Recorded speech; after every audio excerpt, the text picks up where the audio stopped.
নমস্কার বন্ধুরা, সুচিস্মিতার রান্নাঘরে আরও একটা নতুন রেসিপি দেখার জন্য সবাইকে স্বাগত জানাচ্ছি। আমার বানানো রেসিপি যদি আপনাদের ভালো লাগে তাহলে ভিডিওতে লাইক, কমেন্ট এবং চ্যানেলটাকে সাবস্ক্রাইব করে দেওয়ার অনুরোধ রইল।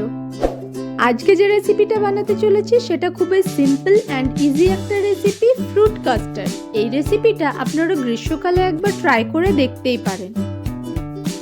এখানে আমি 1 লিটার দুধ নিয়ে নিচ্ছি। এবার দুধটাকে ভালো করে ফুটিয়ে নিতে হবে।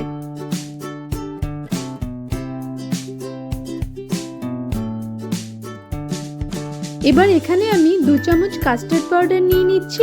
আপনাদের কাছে যদি কাস্টার্ড পাউডার না থাকে আপনারা কর্নফ্লাওয়ার বা অ্যারোরুট দিয়েও এটা করতে পারেন।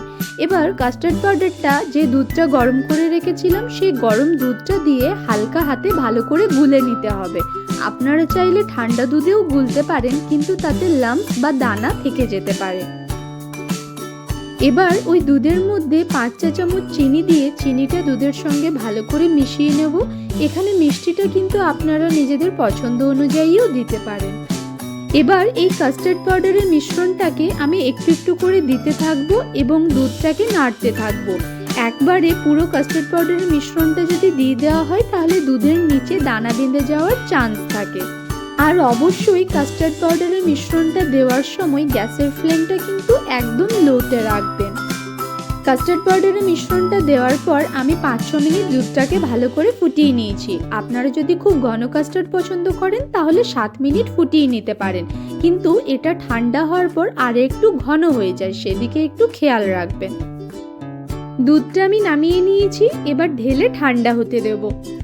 এবার কাস্টার্ডে মেশানোর জন্য আমি কিছু ফল নিয়েছি, যেমন কলা, সবুজ আঙ্গুর, কালো আঙ্গুর, বেদানা, চেরি, খেজুর, আপেল এবং কাজু বাদাম।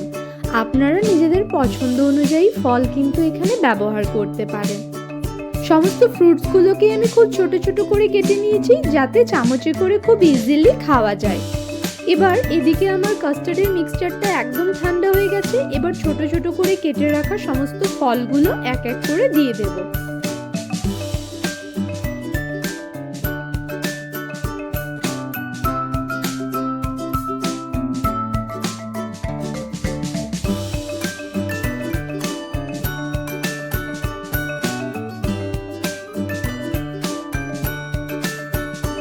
এবার এটাকে ভালো করে মিশিয়ে নেব।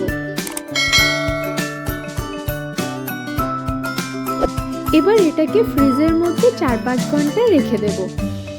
4-5 ঘন্টা পর ফ্রিজ থেকে বের করে নিজের পছন্দ অনুযায়ী সাজিয়ে সার্ভ করুন ফ্রুট কাস্টার্ড। প্রতিবারের মতো এবারেও কিন্তু কমেন্ট করে জানাতে ভুলবেন না রেসিপিটা কেমন লাগলো। আর আমার চ্যানেলটাকে যদি সাবস্ক্রাইব না করে থাকেন চ্যানেলটাকে সাবস্ক্রাইব করে দেওয়ার অনুরোধ রইল।